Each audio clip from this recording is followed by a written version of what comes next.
Okay, I think we'll go ahead and kick it off. Looks like we have a group of about 10 attendees in the meeting, so let's go ahead and get started. So hi, everyone. I'm Angela Foose. I'm the Assistant Director here with Development Services. Also with me is Lauren Knox. She is a Senior Planner in our kind of long-range planning department.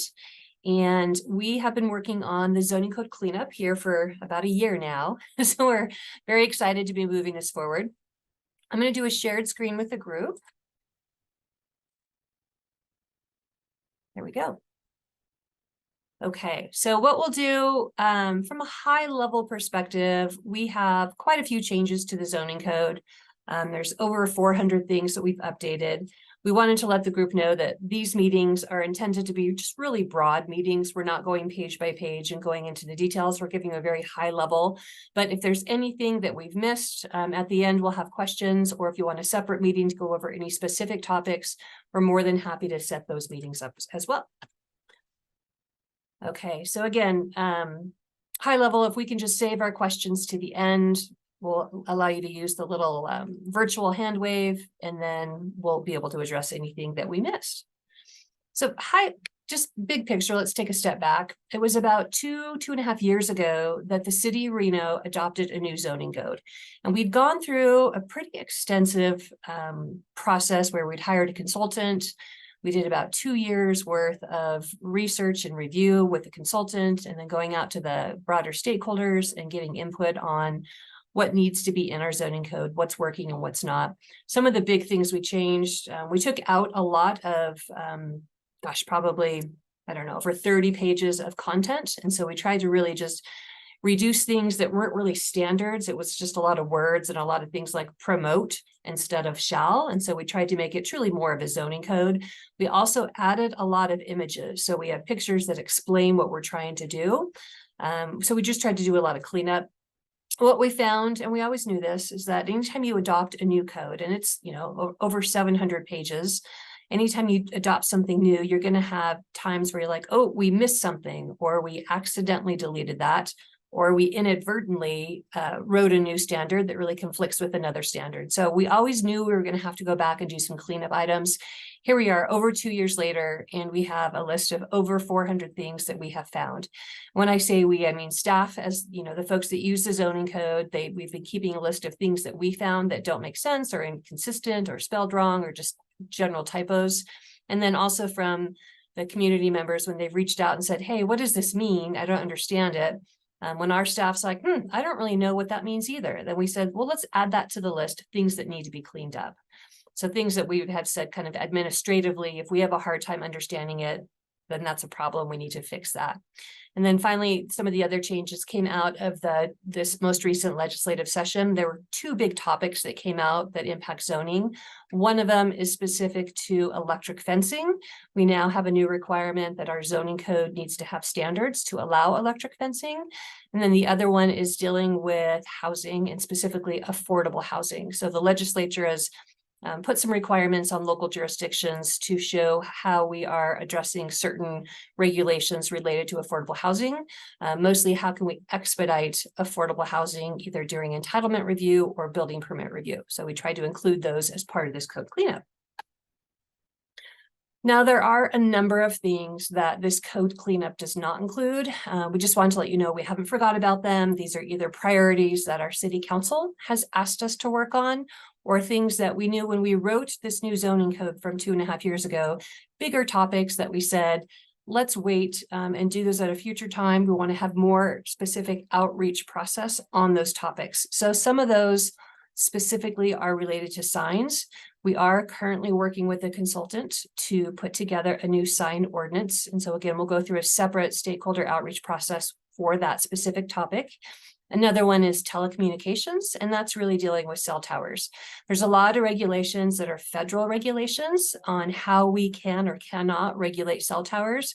So our zoning code is outdated and really needs to be brought up to current federal regulations. So we've hired a consultant to help us with that.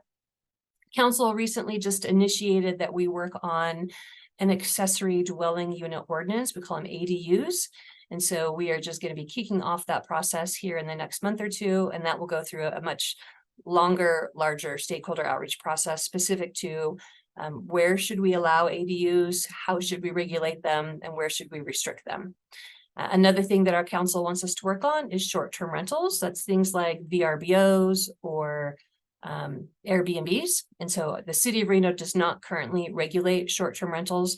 So we're looking at putting together an ordinance to address that particular. So again, that list of things are really much bigger policy questions. We wouldn't call those a code cleanup. So we're addressing those separately. Process and timeline. We've been working on this, like I said, for quite some time, mostly putting together that list of things that need to be updated. So, the longer we use the current zoning code, the more problems or kind of challenges we find with it. So we just keep adding to that list. But we said last summer, let's go through and just definitive, here's the date. From this point forward, we're going to start making these edits, these red lines, these changes. So that process we did over the summer. We did have about 3 months worth of meetings with our technical advisory committee.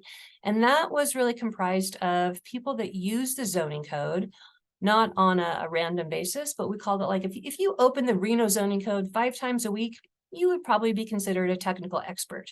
If you open the zoning code once every 6 months, maybe not so much a technical expert, more of a stakeholder. So we had put together a list of the technical experts, everyone from planners and engineers and landscape architects and architects, really just, again, people that use the zoning code on a regular basis. And so we met with them over the last 3 months and went through all of our red line edits and proposed changes and got their feedback and made some changes to the red line document based on that. So the document that is on our website now is where we're at in the process. Once we get through this next level of stakeholder outreach, where we're getting input from community members, folks that maybe use the zoning code more, maybe on a couple times a month basis, then we'll go back and make some more additional edits based on all that feedback. And then we're going to start holding some workshops with our planning commission and get ultimately their recommendation. And then we'll take that to city council. So we still have a few more months to get through these next few steps, but that's kind of where we're at in the process now. So again, high level, because it's such a big document, we encourage you to go online, review the sections that you are most familiar with, or maybe that you care more about, and provide your feedback. You can do that through our public comment link on our website, or just send us an email with your thoughts or concerns. High level, we're going to go through some of the more substantial changes with this group. So let's start with landscaping. We did have some conflicts in our zoning code. We had some specific screening requirements of what the landscaping has to be if you're screening between different zoning districts versus what landscaping requirements are in our landscape section. So we cleaned that up, made it consistent, so you don't have 2 different requirements that conflict with one another. We have some existing areas where we also ran into problems. Our current zoning code it kind of provides some, I would say, confusion on what to do if you have an existing shopping center, for instance. So you have a shopping center, it's been there for 20 or 30 years, it already has landscaping, it already has parking. If you come in and you maybe want to upgrade that shopping center, or maybe you want to add a new use like a Taco Bell to that shopping center, our current code is kind of conflicting on how we regulate landscaping when you're adding a new use or expanding that shopping center. So we tried to provide additional clarification to say that while maybe your existing shopping center doesn't meet today's landscape requirements, we do want you to improve it, make it better with your new use or your expanded use. But we don't want you to have to rip the entire parking lot out, put in all new landscaping, and lose all that parking because now you have all this landscaping. So we provided more clarification specifically when you have an existing use and you're expanding. The things that we were most concerned with is making sure that more on your perimeter, so the outside of your parking lot is where we want to see more of that new landscaping. Again, the intent is not that you have to rip the whole thing out and lose a bunch of parking, but we do want it to become closer to today's requirements for landscaping. And then in terms of, again, the screening, we have this whole section on screening that talked about how many trees you have to have and what the spacing is for those trees if you're screening 2 different types of uses. So maybe you have a multifamily zoning district against a commercial zoning district, and we have certain requirements. We just made sure that those now match with our zoning code requirements, and so they're not conflicting.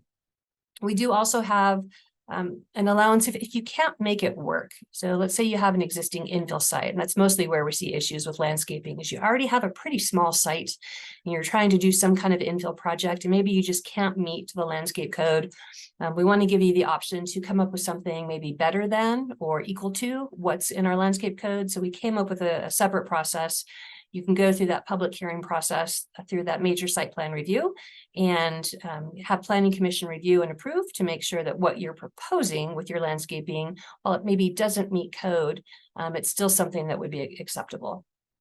And then another issue where we ran into areas is we do have requirements for parkway strips. That's generally your area between your sidewalk and your street, where we have a certain requirement of how many trees you have to have in that parkway strip and what the spacing has to be. And what we found is a lot of times you're in an area where we're requiring that you put in all these trees and this landscaping, and then you can't actually see as you're a car pulling out of that, maybe that subdivision or that commercial project, because we've required so many trees within that landscape strip. So we said, gosh, that's really a conflict. Let's allow some flexibility. We don't want to have to go through a whole 3-month process because you're providing a safer site. So we call it administrative flexibility. So as staff, we can look at it and say, yep, you still have to have trees in that parkway strip, but we'll work with you on where they're located so that you're not creating any kind of traffic or a hazardous situation. And again, just in conflict between our different regulations, we clean that up. If there was something that was 2 different responses or 2 different requirements in 2 different sections of our code, we tried to find those and get rid of one so it made more sense. All right, so Lauren's going to talk to you about some changes we've made to screening. Sure. So Angela touched on a bit of this, but just to dive a little bit deeper. Previously, we had a screening code that basically looked at the different zoning districts and the screening between those zoning districts. So a lot of our zoning districts, for example, our mixed use zoning district, you can have multiple types of uses. So if you had 2 zoning districts that abutted each other, you didn't really have to have the same screening requirements that you would have if you had, say, a residential type of use, an actual use next to a commercial type of use. So one of the red lines you'll see is now screening between actual uses versus just those zoning districts. The idea here is that it could help to protect some of those residential uses in all of the different zoning districts, not just single family or multifamily adjacent to an actual commercial district. We still keep the different types of screening. So we have solid landscaping, basically requiring a fence and in landscaping. We have semi-opaque, which has a variety of different ideas you can use to have that semi-opaque screening, and then a wall. So that's like a solid masonry type of wall with landscaping included as well. Another piece was screening. So in our technical advisory committee meetings, we actually noticed that we used to have tree requirements 1 every 30 feet as part of that screening. Through that review process, we determined that we can actually probably up the number of trees. We can go 1 to every 20 feet and provide a little bit more screening than we had in the past. We also clarified how many shrubs are required per tree. We didn't have that requirement before. So again, trying to make sure we're protecting those different uses against each other for that compatibility purpose. There were also some levels of screening where it said one thing in one part of the code and another thing in another part of the code. So we were just trying to be consistent and make sure that you were not having conflicting sections of code. And the other big part of screening is we actually went through each of the different use types and looked to see, okay, what screening is required for that use type specifically? And do we need to do more? For example, those industrial type uses, do we need to do a little bit more to, say, screen the loading docks or doors or a certain type of use? So we went basically use by use as well, just to make sure we're really including everything we need there for compatibility. And I think that covers it for screening. Okay. Next up is fencing. Over the years, we've realized that our zoning code has been amended to kind of deal with some one-off fencing situations, to the point where it's gotten convoluted now, and it's because there's so many one-offs that the zoning code really didn't make sense. So at a high level, we went back and said, when you have fencing standards, what are the issues? You know, at the end of the day, what are we trying to protect? So from a residential fencing perspective, we didn't really have a whole lot of changes to that. You can have a 6-foot tall fence unless you're in your front setback, and then you have to have a maximum fence height of 4 feet. Anyway, nothing really changed in terms of that. What we did find is that we need to add an image, more of a vision triangle image. We used to have that in our old zoning code that helped explain, when you're coming around a corner and you're putting up a fence, how do you maintain that it's safe to be able to navigate around that corner? So one of the things we found is we should not have deleted the vision triangle image. Let's add that back in and help address what we're trying to protect. When you are a homeowner and you have to submit for a fence permit, but the term vision triangle doesn't necessarily make sense. If you are an engineer and you deal with vision triangles for your job, it probably makes more sense. So just to clean it up, make it easier for all users of the zoning code, we're going to add back in an image of a vision triangle. And then related to some of our other fencing standards, we had fencing standards for non-residential uses like industrial projects or commercial projects. And then we also have fencing standards for outdoor storage. And so a lot of times those standards conflicted with our fencing standards. And we said, whoa, which one takes precedence if you're doing outdoor storage, but you also have fencing, which one takes precedence over the other? So we tried to clean that up as best we could and just make it more consistent and make sense kind of from a universal perspective, not from some one-off case from 20 years ago that nobody even remembers why we put that in the code. So hopefully, again, it's more of a cleanup rather than any substantial changes. The one big change to fencing goes to, again, state law changed and required that local jurisdictions put in standards for electric fencing. So we pretty much copied and pasted the standards from state law and put them in code. So just in case you guys are worried, yes, electric fences are allowed in different zoning districts, whether it's commercial or industrial. We now have requirements of how do you make sure that nobody's going to stick their hand on a fence and get electrocuted or at least shocked. So these fencing standards have some requirements of how far the shock part of the fence can be from the outside fence. So basically you have let's say a car dealership and you have a portion of your dealership where you store cars that are being worked on. A lot of those type businesses want electric fencing because they have people jumping the fence and stealing things out of these cars. So as an example, we've seen a couple of businesses come forward and say, I'm going to have an outside fence just like normal. And then within a certain distance is the electric shock portion of the fence. There's limits on how much shock they can have. No, you can't kill somebody with it.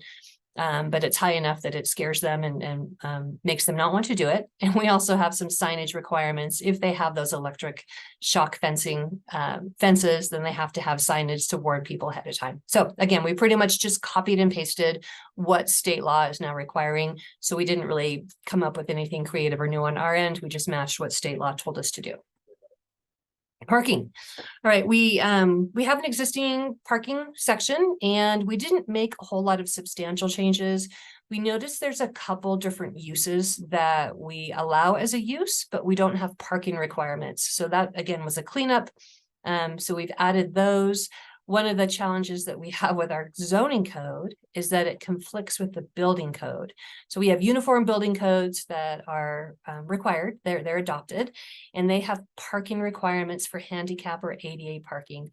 Our zoning code has different ADA parking requirements than the uniform building code. So I think, again, that was inadvertently our code got updated, but it didn't match what the building code requires. So when somebody submits for a building permit, they have two sets of standards and which one trumps the other. So we said, let's just clean this up. Let's just go with the uniform building code. That's a national standard. So we cleaned it up. Our code will now match the uniform building code. We also have some regulations on when you provide too much parking. And kind of the intent here was you're allowed to provide X number of parking spaces, right? Based on what your use is and the square footage of your site. And if you go more than 10% over that, we would penalize you by making you put in a bunch of additional landscaping. We felt that if you have a use, and I think like not a data center, but a call-in center is probably a good example where maybe you have a use that has a lot of employees and you know you're going to need more parking. We don't want to penalize you from putting in more parking. If you want more parking because you need it, we definitely want to encourage you to do that. So we don't have a bunch of people that don't have a place to park.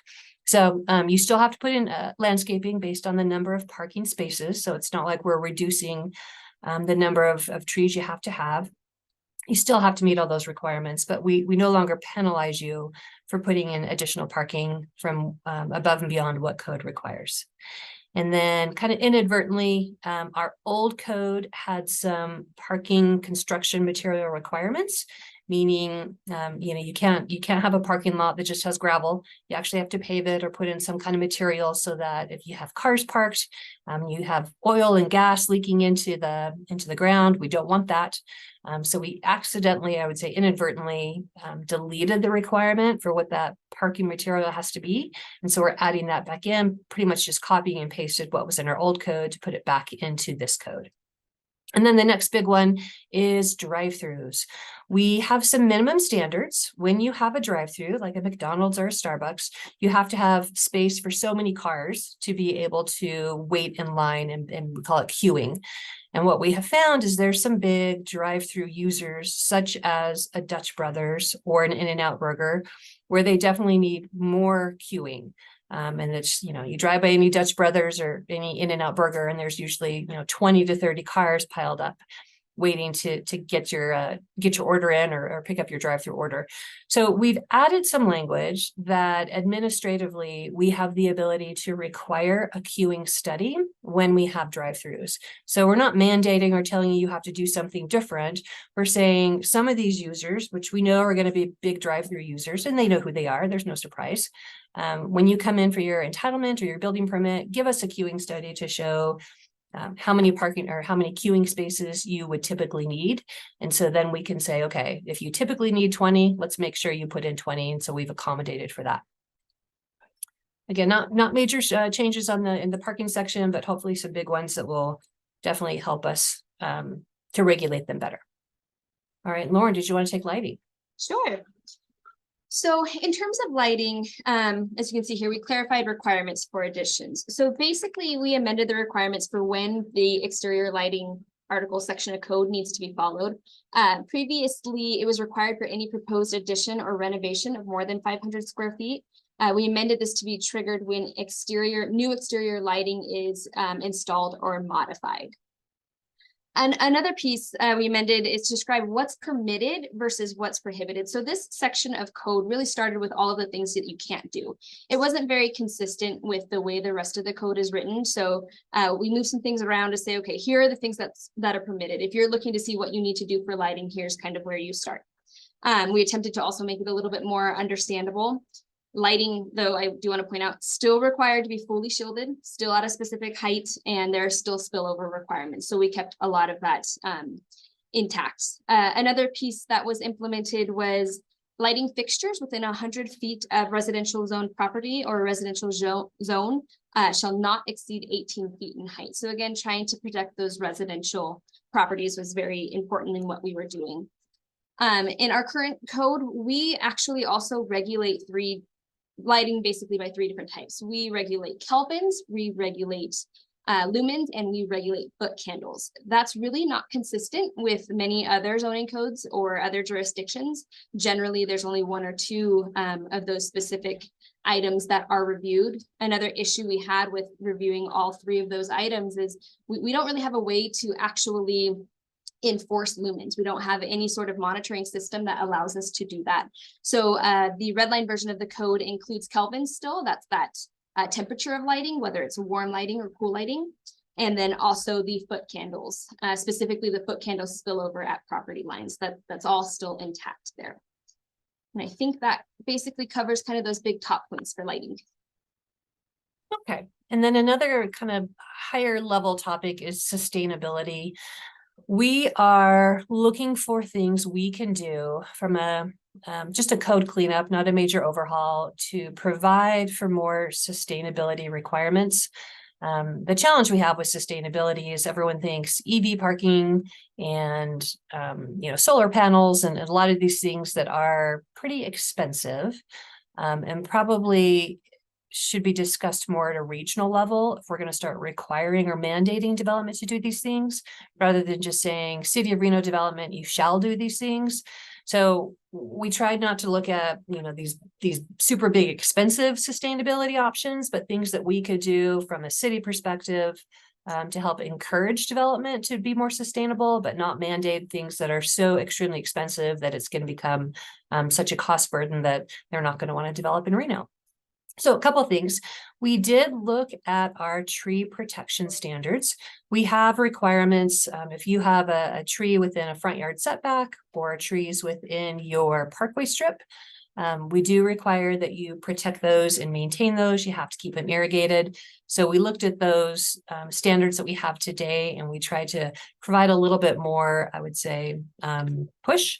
More authority from the city's perspective to regulate that you are protecting those, especially when there's construction nearby, making sure that you're doing what you can, especially on these older trees, to keep them in place and keep them thriving, rather than just cutting them down when we shouldn't be cutting down trees that are still healthy. Another one has to do with more of an air quality issue. When we have construction sites, a lot of times you'll see that there's just a bunch of just dust and dirt when construction trucks are coming in and out of sites. So we added some requirements to make sure that we reduce what we call it track out. Again, trying to help our air quality by having more requirements to make sure you're not putting a bunch of unnecessary dust and dirt on our roads.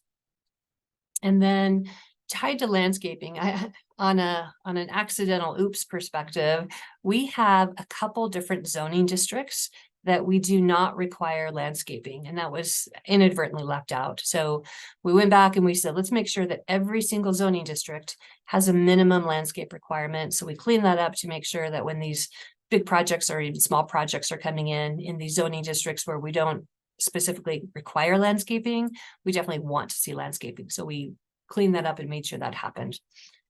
The next one has to do with some of the challenges we're seeing with just spray irrigation. When we have these parkway strips, a lot of them have grass or turf. And so they used spray irrigation, obviously, to water them. Reno has a pretty windy climate, especially in the summer in the afternoons. And so a lot of times we have this spray irrigation coming on, let's say at 6 in the afternoon, and it's spraying water all over our roads.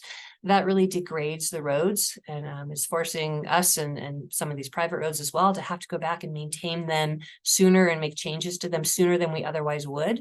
So we worked with Tumwa and we said, this is obviously something from a water perspective. Does this make sense? And they said, no, they're challenged with the spray irrigation as well. We don't want to waste water.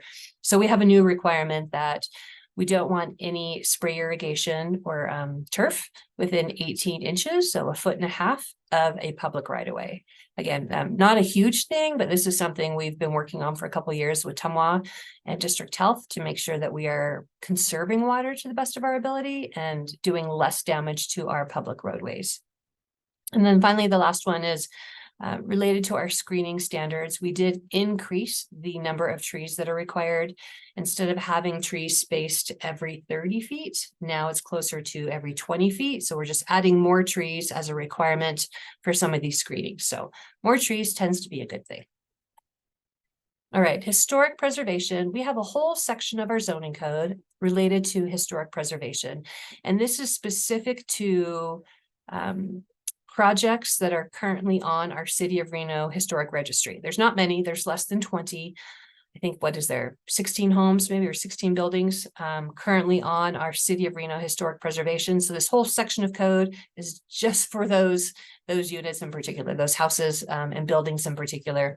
We went back to the Historic Resource Commission, met with them a couple times, got their feedback, made some changes. Most of the stuff was pretty small, like I said, just inconsistency related to noticing. We had some normal noticing of how we send out noticing to the public when we have projects, which was different than how we send out noticing to projects in the historic registry. We said they should be the same. So we cleaned that up, made them the same. We also had some challenges. Our current zoning code has some flexibility for staff to review a project when it comes in that's on our historic registry and determine if whatever the proposed changes are, what maybe they're adding a deck or maybe they're making some changes to the fencing, Staff kind of had the first take to look at it and say, this should go to the Historic Resource Commission or it should not. We said, we're not really the experts on historic, so let's take staff out of that and really put it on the Historic Resource Commission to decide if whatever the proposed changes are for that particular site, if it warrants their review or not. So again, kind of taking less pressure off staff who are not historic experts and putting it more on the Historic Resource Commission to make those decisions. Other than that, like I said, we did go to the Historic Resource Commission twice, got their input. They were in support of the changes. And like I said, nothing too major, just more of a cleanup. All right, next two slides are related to both affordable housing, meaning subsidized affordable housing, as well as just market rate housing. Now, we had proposed to make some changes as part of the zoning code cleanup work. And based on a workshop we had last week with City Council, Council would like us to take these specific initiatives out of this process and do it just a completely separate stakeholder outreach and separate housing discussion. So because we're taking these out, these are no longer going to be part of the zoning code cleanup. I'm just going to skip over this. Know that we're going to do a separate outreach process for housing. First, we're going to go to council and get some feedback on what they want to see, make sure we're on the right page, moving forward in the right path. And then we'll come back. You guys are all on the stakeholder outreach list. If you weren't before, we have your contact information. So we can make sure that you are part of the housing discussion as we start forward with that. So I'm going to skip over this just because it's no longer part of the zoning code cleanup. Same with housing related to infill. We're taking all of this stuff out of the zoning code update process and having a separate kind of workshop and discussion. All right, protection of neighborhoods. So as we are starting to see a lot of new infill, which is great, infill is great in that it helps to create walkability, helps us to reduce more of that urban sprawl. But there's also some challenges when you have infill in these existing neighborhoods. And so are we doing enough to protect those existing neighborhoods? So we looked at our current standards and we said, well, maybe we need to do more. So some of the things we looked at was related to some of our non-residential uses. We have a lot of mixed use zoning districts where you can have multifamily, next door to industrial and next door to commercial. And so are we doing enough to protect that residential when you have these non-residential uses move in? So as a couple examples, a car wash is probably a good one. Typically with a car wash, they're kind of loud. A lot of them are allowed 24 hours a day. And so we said, well, you see them a lot in commercial neighborhoods, but maybe you have multifamily, right next door. So when we have some of these uses that are loud or bright or 24 hours, let's put in some standards to protect those homes. So screening, again, is one of them. And another big thing is where we have dock doors or any kind of big loading doors. And so in those areas, we added some new requirements that you can't have those dock doors or those loading areas facing residential. We want them to see facing the non-residential or city streets so that, again, it's less impact on residential. We also had some kind of conflicting rules on residential adjacency. If you are within a certain distance of residentially zoned property, we have additional standards to help with regulating like lights and noise and traffic. And so we had two different requirements. In some sections of code, it was if you're within 150 feet of residential, and other sections of code, it was if you're within 300 feet. So we kind of took the bigger buffer. We want to make sure if you're within 300 feet of residentially zoned property, that you provide these additional kind of standards to protect those residents. And then again, with adding more compatibility requirements, that has to go back to, that goes back to some of our screening requirements, making sure that we're screening based on uses, not screening based on zoning, so that when we have some of these mixed use zoning districts where you have multifamily literally next door to industrial or literally next door to commercial, we have additional buffering or screening requirements now that you would have to do. And then one of the big things we're looking at is when you have a building, let's say an existing neighborhood, and you put in, let's say, a 3-story apartment project, and it's next to a 2-story house. Now, what can we do to make sure that it doesn't feel like that new 3-story building is towering over a single-story home or a 2-story home? So we've added some additional requirements, as we call them setbacks. But this is something we're still looking for more community feedback. Is this enough, or have we gone too far? So the way we've put it now is if you have a building, your new building is more than 24 feet, and that would be like more than a 2-story building. If you're taller than 24 feet, anything above 24 feet is again, kind of a, I would say a conflict maybe with a 1-story house. Are we protecting that 1-story house? So we have some new requirements for what your setback needs to be. So your building has to be set back a certain distance from that side property line in order to protect, the existing community that's next door. So again, looking for feedback from the community. What would you guys like to see, and how do we protect those existing neighborhoods? So feel free to chime in with comments or send in feedback on that topic. Industrial development. This is something we've seen quite a bit of in the North Valleys area along kind of North Virginia Street. And we've had, I would say, a lot of kind of repeat issues that have come up. So we tried to clarify some new standards within our zoning code cleanup. One of them, again, is screening. So we've kind of touched on screening. Regardless of what your zoning is, we're looking at what your uses are next door to the development where that new industrial is. So if you're a new industrial building going in and you're next to multifamily, you have to provide additional buffers that maybe you wouldn't have had to have done in the past. And then 24-hour use is another big one. A lot of our industrial buildings that have come in have been allowed to go straight to a building permit without requiring any public hearing, even if they're doing a 24-hour operation. And so we've said, let's take that out. Let's require a conditional use permit, which is a public hearing process if you want to operate 24 hours a day. So again, we've gotten feedback, good and bad, depending on kind of where you stand on this topic. Yes, we want to encourage industrial development, but if it's next to residential, we definitely want those residents to be able to weigh in and make sure that we are protecting them with that new development that's coming in. And then back to the dock doors, if you have these big industrial developments and you have big dock doors, we want you to make sure that they're not facing residents and that they're either kind of facing interior or maybe a street or non-residential development on the other side, just so we can do more to protect those residents that are already there. Okay, so next steps. Again, this was very high level. This was intended to be not page by page going over the changes, but we definitely encourage everyone to go onto our website and click on the link. And it's a lot of material, but if there's certain topics that you're interested in, this would give you an idea of what we're proposing to change, or if we're not proposing changes and you think we should, we're looking for that feedback. So over the next probably 2 months, we're going to continue this feedback. Then we're going to be holding workshops with our planning commission. All of those will be public meetings. Planning commission meets twice a month, so it'll be one of those meetings. And then we'll go to city council. And again, city council meets twice a month. So we'll be having more discussions, both with planning commission and city council. If you have not already checked out our website, we definitely encourage you to do so. This is where we're keeping information on all of these meetings. We also have a copy of this PowerPoint presentation if you want to share it with any of your friends or other interested parties. And then our document that has all the red line changes is also on this website. And with that, I'm going to go ahead and stop sharing. And then we're going to open it up to any questions from the audience. If you just want to wave your virtual hand, then we will get you so your mic is unmuted and you can ask questions. Okay. And again, if something comes up that maybe you didn't think of today, but you thought of down the road, feel free to reach out to us as staff or fill out that public comment. It looks like we've got a couple people.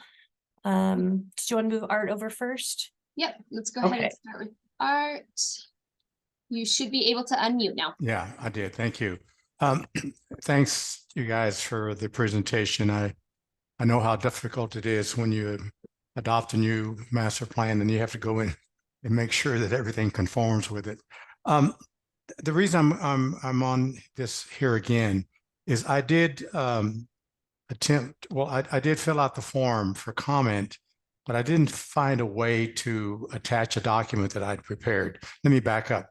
I did go through the red line, but I only concentrated on a few things relative to downtown Reno. So what I did is I emailed my comments and recommendations to Grace. I wasn't able to participate as technical advisory committee, but you're going to find that my comments are more of a technical and legal nature. So what I'd like to do, we are going to show up at your meeting on the 8th in person. And Angela, if you guys can take a look at my comments and just give me some preliminary feedback Okay. as to what your thoughts are. Yeah, So we absolutely. can bring that up at that meeting. Thank Okay. you so much. Thank you. And by the way, Angela, I really appreciate that you're not using a lot of acronyms and doing things like that for those folks who really aren't, as attuned to what zoning and all this is. Right. So It's a thank you so lot. much. There's Thank a you lot so here. much for doing that. Sure thing. All right. And Amanda, we're going to move you over next. All right, Amanda, you should be able to unmute now as well. Hi, my name is Amanda Bosco. I'm from the Nevada Housing Coalition. We're a nonprofit that works on affordable housing development statewide. So 2 questions. One, I know that the housing part of this is sort of taken in a separate, but is it on the same timeline still? Basically, that we have a couple months of lead time before anything's adopted. Yeah, just based on, we had a workshop with our city council last week, and they have asked us to provide some data on some of the things that are currently in our code, how much is, like, for instance, we have a density bonus regulation. So they want us to go back and look at the last 2 years worth of building permits. How many of the projects in the last 2 years have used that density bonus? What we were proposing was to increase our density bonus and allow more units. And they said, well, before we make changes, let's go back and analyze, is what we're doing being used and is it enough? So with some of those new requirements that council wants us to do, the housing piece will probably be slower than the code update, but probably just by a month or 2.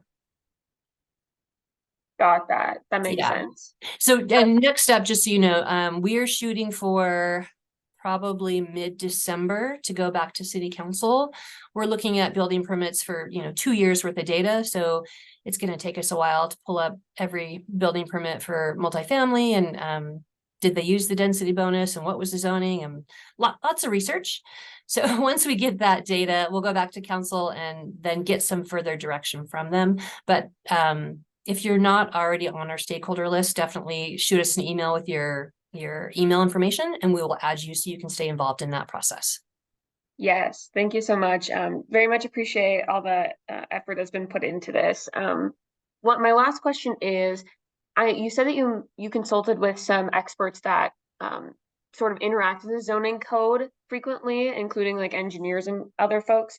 Affordable housing development is sort of a niche, nascent, but growing industry.